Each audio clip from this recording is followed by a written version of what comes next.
آپ دیکھ رہے ہیں نوائے ٹیکسلا اسلام آباد کا نیوز چینل NTN۔ نظر ڈالتے ہیں آج کی تازہ ترین خبروں پر۔ خبر شامل کرتے ہیں ٹیکسلا سے، ہمیں اپڈیٹ کر رہی ہیں ایڈیٹر نوائے ٹیکسلا اسلام آباد سید عمیر علی۔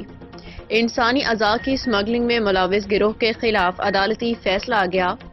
تھانہ ٹیکسلا میں درج مشہور مقدمہ گردوں کی غیر قانونی پیوندکاری میں ملوث ڈاکٹر ممتاز اور اس کے 4 ساتھیوں کے خلاف مارچ 2023 میں درج مقدمے کا فیصلہ جوڈیشل مجسٹریٹ تھانہ ٹیکسلا مہوش فاطمہ انصاری نے 5 ملزمان کو سزا سنا دی۔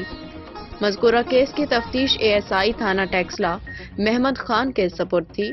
ٹیکسلا میں گردوں کی غیر قانونی پیوندکاری میں ملوث ڈاکٹر فواد ممتاز خان، نرس صوبیہ اسماعیل سمیت 3 ساتھیوں کے خلاف مقدمہ کی سماعت کی۔ عدالت نے 5 ملزمان کو مجرم قرار دیتے ہوئے مجموعی طور پہ 26 سال قید، 12 لاکھ جرمانے کی سزا سنا دی۔ ڈاکٹر، نرس اور ان کے ساتھیوں کو غیر قانونی ٹرانسپلانٹیشن ایکٹ اور پاکستان پینل کوڈ PPC کی دفعہ 334 کے تحت مجرم قرار دیا گیا۔ عدالت نے مرکزی ملزم ڈاکٹر فواد ممتاز خان کو 7 سال قید، 10 لاکھ روپے جرمانے کی سزا سنائی، جبکہ نرس صوبیہ اسماعیل، ابوبکر اسماعیل، محمد شریف اور حسنین رضا کو 3 سال قید اور 50 ہزار روپے جرمانے کی سزا سنائی۔ ٹیکسلا پولیس نے مارچ 2023 میں گردوں کی غیر قانونی پیوندکاری میں ملوث ہونے کے الزام میں مقدمہ درج کیا تھا۔